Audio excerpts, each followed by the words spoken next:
पुढील महत्त्वाची बातमी। जायकवाडी धरण 69% भरले। पिण्याच्या पाण्याची चिंता आता संपली आहे। नाशिक व अहिल्यानगर जिल्ह्यातील मुसळधार पावसामुळे गोदावरी खोऱ्यातून मोठ्या प्रमाणात पाण्याची आवक सुरू असून जायकवाडी धरणाचा जलसाठा 65%वर पोहोचलाय। त्यामुळे छत्रपती संभाजीनगर, जालना, पैठण, अंबडसह अनेक शहरांचा पिण्याच्या पाण्याचा प्रश्न सुटलाय। उद्योग व सिंचनासाठीही पुरेसा पाणीसाठा उपलब्ध झालाय।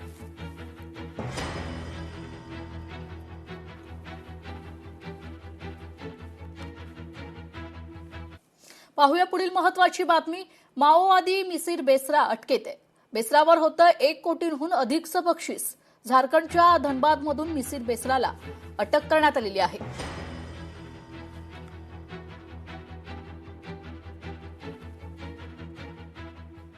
तर मुंबई महानगरपालिका मुख्यालयासमोरील जिमखाना इमारतीच्या पुनर्विकासासाठी काढलेली पूर्वीची निविदा रद्द करण्यात आलेली आहे। आता 350 नगरसेवकांना सामावून घेणाऱ्या आधुनिक महापालिका सभागृहाचा समावेश असलेला सुधारित प्रस्ताव आणण्याचा निर्णय घेण्यात आलाय।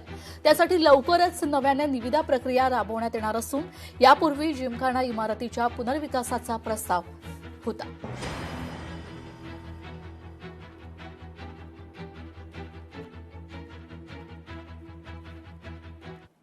आता मंत्रालय परिसरातील वाहतूक कोंडी सुटणार आहे। नरिमन पॉइंट ते कफ परेड मार्गाच्या कामासाठी महाराष्ट्र किनारपट्टी क्षेत्र व्यवस्थापन प्राधिकरणाकडून CRZ मान्यतेसाठी हिरवा कंदील दाखवण्यात आलाय। त्यामुळे आता हा प्रकल्प पुढील मान्यतेसाठी केंद्र सरकारच्या पर्यावरण विभागाकडे सादर करण्याचा मुंबई महानगर प्रदेश विकास प्राधिकरणाचा मार्ग मोकळा झालाय। नरिमन पॉइंट ते कफ परेड दरम्यान 1.87 किलोमीटर लांबीचा कोस्टल रोड उभारला जाणार असल्याची माहिती समोर येते आहे। पुढील महत्त्वाची बातमी। चंद्रपूरला 2 दिवस पावसाचा रेड अलर्ट जारी करण्यात आलेला आहे। आज शाळा महाविद्यालयांना सुट्टी देण्यात आली। अतिवृष्टीच्या पार्श्वभूमीवर सुरक्षेचा उपाय म्हणून हा महत्त्वाचा निर्णय घेण्यात आलाय। प्रादेशिक हवामान केंद्रानं वर्तवलेल्या अंदाजानुसार जिल्ह्याला 2 दिवस मुसळधार ते अतिमुसळधार पावसाचा इशारा देण्यात आलाय। या अतिवृष्टीच्या पार्श्वभूमीवर सुरक्षेचा उपाय म्हणून जिल्हाधिकारी यांनी आज जिल्ह्यात सर्व अंगणवाड्या, प्राथमिक व माध्यमिक शाळा, महाविद्यालय तसेच खासगी कोचिंग क्लासेसला सुट्टी जाहीर केली आहे। हवामान खात्याने जिल्ह्यासाठी रेड अलर्ट आणि ऑरेंज अलर्ट जारी केलाय। विजांच्या कडकडाटासह मुसळधार पाऊस आणि वादळी वारं वाहण्याची शक्यता वर्तवण्यात येते आहे।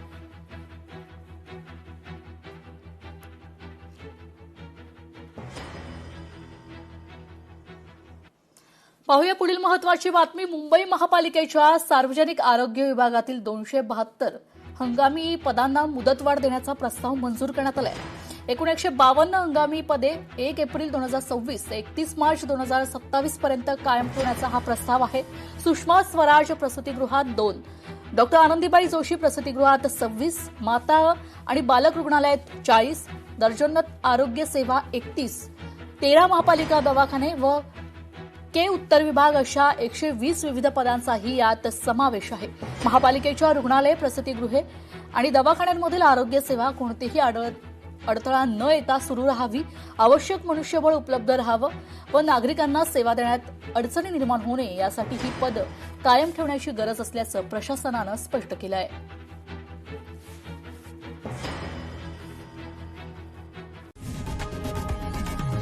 लोकशाही मराठी ऐका, पहा, जागरूक रहा।